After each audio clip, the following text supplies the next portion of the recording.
ভাবিয়ে সকালবেলা আমি দেখি যে এরকম আওয়াজ, রাঙ্গা বঙ্গা ভূতু কই রে, আয় রে আয়, আয় আয় আয় আতু, আয় আয় আয়। ওকে, কী ব্যাপার ভাবি, রাঙ্গা বঙ্গা ভূতু মানে তারা কে? ছোটোবেলা গল্প শুনছো না, লাউ গর একটা বুড়ি আসিল, শুনছি তো, কই বুড়ির 3টা কুত্তা আসিল, নাম আসিল রঙ্গা বঙ্গা ভূতু। হ্যাঁ, আমি ও আচ্ছা সেইটা, তো তুমি কেন এখন হঠাৎ করে সকালবেলা রঙ্গা বঙ্গা ভূতুরে ডাকছো? ইতানে বলে কি তা আনছে সীমান্তার ভিতরে, তা আমরা ইতানরে ফাড়াই। হ্যাঁ, এডি আবার বড় খেলোয়াড়, খেলবে এমন মাইনকার চিপায় গত 53 বছরে ভারত পড়েনি, আর এমন বাংলাদেশ দেখেনি। আমি অন্তত একটা জিনিসে খুবই স্যাটিসফাইড, যে যেভাবেই নেন, ওপার বাংলা থেকে তোমরা এপার বাংলায় ঢুকবা, কাশিমাসি নিয়ে এসে গাছের ঠাইল কাটবা, হ্যান্ড গ্রেনেড মারবা, আর মনে করবা বাঙালি আমরা দৌড়াইয়া সরিষা খেত দিয়া বাড়িতে যেয়ে নাকে তেল দিয়ে ঘুমাবো। নো, বাংলাদেশ দেখাইছে কিভাবে প্রতিবাদ করতে হয়, দেখাইছে সো-কল্ড দেশপ্রেমিক রাজনীতিবিদদের, যারা ঢাকা শহরে মঞ্চের মধ্যে দাঁড়াইয়া ওই ভারতের গোষ্ঠী উদ্ধার করে, কিন্তু সীমান্তে যাওয়ার সময় তাদের সাথে ঝোলফিল করে। কালকে দাঁড়ানোর ক্ষমতা ছিল কয়জন রাজনীতিবিদদের বলেন তো? যদি শুধুমাত্র আমরা বলতাম যে প্রত্যেক দলের রাজনীতিবিদরা আপনারা সীমান্তে চলে যান, যাইয়া দেখি ভারতের সাথে লড়াইটা করেন, পারতো না। যেভাবে কৃষক, শ্রমিক, মজুর, লাঠি, কাঁচি, যার যা আছে তা নিয়ে ঝাঁপাই পড়ছিল।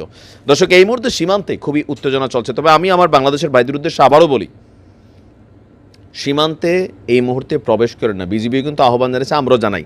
যাই হোক, এখন দেখেন গেলে কী কী ঝামেলা হবে। প্রথমত, ওই পার থেকে একটা বুলেট আসতে পারে আপনার উপরে, আর দ্বিতীয়ত নতুন একটা জিনিস নিযুক্ত করেছে ভারত বাংলাদেশ সীমান্তে ভারতের সরকার, মানে বিএসএফ। ভারত বাংলাদেশ সীমান্তের নজরদারির জন্য গতকালকের ঘটনার পর আমরা দেখছি অত্যাধুনিক প্রযুক্তির পাশাপাশি ব্যবহার করা হচ্ছে আপনার আজকে তারা নামাইছে প্রশিক্ষিত কুকুর।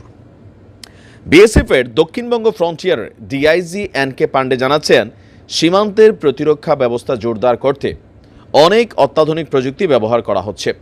বিশেষ করে যেই এলাকাগুলোতে কাটা তার নেই, সেসব এলাকায় নজরদারি করতে প্রশিক্ষিত কুকুর ব্যবহার করা হবে। নদিয়া এবং উত্তর 24 পরগনার ভারত বাংলাদেশ সীমান্তের উন্মুক্ত এলাকাগুলোকে পাহারা দেওয়ার জন্য আপনার আনা হয়েছে বিশেষভাবে প্রশিক্ষিত 21 বছর বয়সী জার্মান ম্যালিনুস প্রজাতির ম্যাক্স, মানে জার্মান শেফার্ড হিসেবে যেটাকে আমরা চিনি, ওই কুকুর। এর দেখভালের জন্য এসেছেন একজন প্রশিক্ষকও। সীমান্তের নজরদারির জন্য নাইট ভিশন ক্যামেরার সঙ্গে যুক্ত করা হচ্ছে ইনফ্রারেড ক্যামেরা, থাকছে আপনার স্পার্কলিং অ্যালার্মও, বিশেষ প্রযুক্তির থার্মাল স্ক্যানিং মেশিনও নজরদারির কাজে ব্যবহার করা হবে।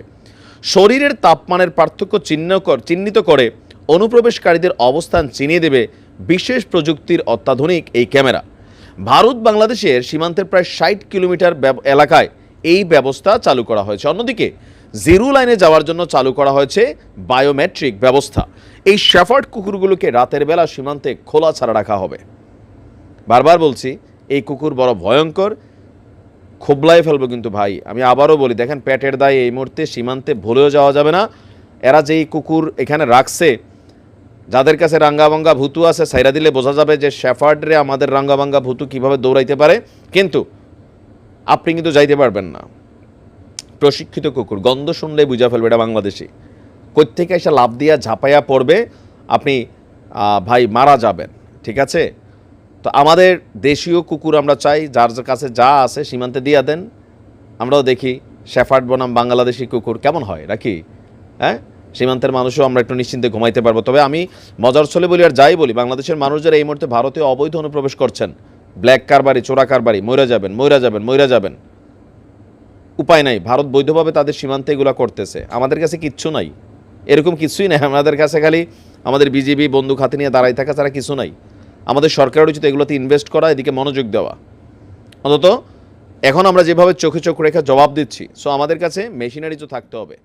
ভালো থাকুন, আসসালামু আলাইকুম।